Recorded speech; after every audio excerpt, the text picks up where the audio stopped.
বন্ধুরা, তোমাদের মোবাইলের আলো কি এরকম অটোমেটিক বাড়ছে কমছে বা ব্রাইটনেস অটোমেটিক কমছে বাড়ছে, তো এই সমস্যার সমাধান কীভাবে করতে হয় চলো তোমাদেরকে দেখিয়ে দিচ্ছি। সর্বপ্রথম চলে যাবে তোমাদের ফোনের সেটিংসের মধ্যে।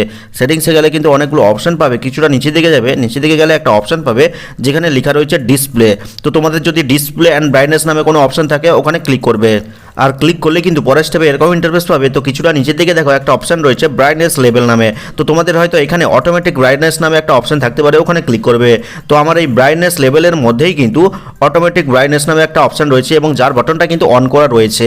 আর যার কারণে কিন্তু তোমাদের মোবাইলের ব্রাইটনেস অটোমেটিক বাড়ে আর কমে। আর অটোমেটিক বাড়ে আর কমে তার কারণ হচ্ছে যখনই তুমি সূর্যের আলোতে যাবে অটোমেটিক কমে যাবে, যখনই তুমি অন্ধকার ঘরে আসবে অটোমেটিক কিন্তু বেড়ে যাবে। এই কারণে কিন্তু এই সেটিংসটা থাকে। তো তোমরা যদি এটা না চাও তাহলে কি করবে, জাস্ট এই বাটনটাকে অফ করে দিবে। অফ করে দিলেই কিন্তু তোমাদের এই সমস্যার সমাধান কিন্তু 100% হয়ে যাবে। আর কিন্তু মোবাইলের ব্রাইটনেস বা মোবাইলের আলো অটোমেটিক বাড়বে বা কমবে না। তো ভিডিওটা ভালো লাগলে লাইক করে চ্যানেলটিকে সাবস্ক্রাইব করবে, কমেন্ট করে জানাবে কেমন লাগলো আজকের এই ভিডিওটা। তো দেখা হচ্ছে পরবর্তী কোনো এই ধরনের হেল্পফুল ভিডিওর সাথে।